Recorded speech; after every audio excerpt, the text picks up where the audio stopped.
केंद्र सरकार ने आशा कार्यकर्ताओं के मानदेय में वृद्धि को मंजूरी दे दी है। दरअसल संसद भवन के बाहर विपक्षी सांसदों ने इसको लेकर के जोरदार विरोध प्रदर्शन किया था। उन्होंने मांग की थी कि आशा कार्यकर्तियों के मानदेय को 21,000 रुपए किया जाए और इसके साथ ही उन्हें रिटायरमेंट पर 5 लाख रुपए दिए जाएं। इसके बाद सरकार ने राज्यसभा में उनके मानदेय वृद्धि को मंजूरी दी। तो क्या उनका मानदेय 21,000 रुपया हो जाएगा? इसके बारे में आपको बताएंगे। उससे पहले आपको बता दें कि केंद्रीय स्वास्थ्य मंत्री जेपी नड्डा ने राज्यसभा में कहा कि राष्ट्रीय स्वास्थ्य मिशन यानी एनएचएम के संचालन समूह ने आशा कार्यकर्ताओं का प्रोत्साहन मानदेय बढ़ाने का फैसला लिया है। सरकार इस मुद्दे पर आगे बढ़ेगी। एनएचएम के तहत मिशन संचालन समूह यानी एमएसजी सर्वोच्च नीति निर्माण और संचालन संस्था है।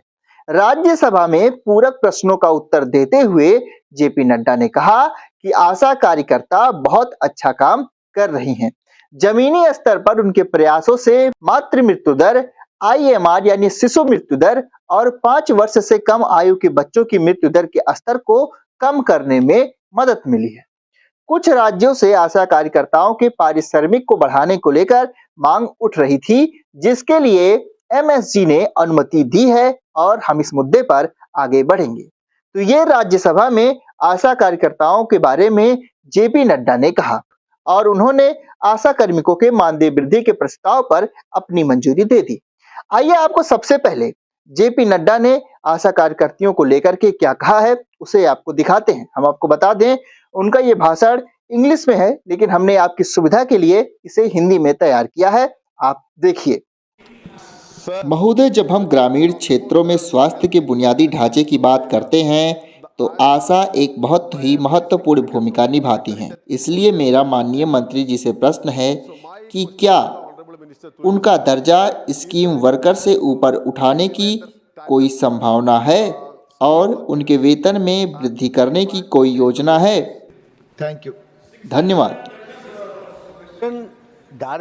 यह सीधे तौर पर इस प्रश्न से संबंधित नहीं है, लेकिन फिर भी मैं अपने सम्मानित सहयोगी संतोष कुमार जी को उत्तर दूंगा। सबसे पहले आशा वर्कर बहुत अच्छा काम कर रही हैं और मैं उनकी पूरी सराहना करता हूं, क्योंकि जमीनी स्तर पर उनके प्रयासों से मातृ मृत्यु दर अनुपात, आईएमआर, 5 वर्ष से कम आयु के बच्चों की मृत्यु दर में कमी आई है और हम विश्वास के साथ कह सकते हैं कि जहां तक मातृ स्वास्थ्य और प्रजनन बाल स्वास्थ्य देखभाल की बात है, आशा वर्कर हमारे फ्रंटलाइन वर्कर हैं। उनकी क्षमता का निर्माण किया गया है और वे निश्चित रूप से बहुत अच्छा काम कर रही हैं। Jairam ji, no comment please. I would like to not interrupt. सदन को यह बताना चाहता हूं कि अभी एक सप्ताह पहले ही एनएचएम के मिशन संचालक समूह की एक बैठक हुई थी, जहां हमने यह देखा कि आशा कार्यकर्ताओं की सभी गतिविधियां जो वे कर रही हैं, उन सभी गतिविधियों में वृद्धि होनी चाहिए, वित्तीय भाग में वृद्धि होनी चाहिए, और जिसके लिए मिशन संचालक समूह ने अनुमति दे दी है और हम आगे बढ़ेंगे। आपने जेपी नड्डा का वो वीडियो देखा जिसमें वो आशा कार्यकर्ताओं की तारीफ करते हुए सुने जा सकते हैं। उन्होंने साफ कहा कि आशा कार्यकर्ताएं बहुत ही अच्छा काम कर रही हैं। तो क्या आशा कार्यकर्ताओं के मानदेय में मंजूरी मिलने के बाद अब उनका मानदेय 21,000 हो जाएगा? इसके बारे में आपको बताएं तो आशा कार्यकर्ताओं का मानदेय बढ़ाने को लेकर के केरल में कांग्रेस के नेतृत्व वाले यूनाइटेड डेमोक्रेटिक फ्रंट यानी यूडीएफ के सांसदों ने संसद में विरोध प्रदर्शन किया। उन्होंने मानदेय बढ़ाकर 21,000 रुपए करने और उन्हें सेवानिवृत्ति लाभ के रूप में 5 लाख रुपए दिए जाने की मांग की।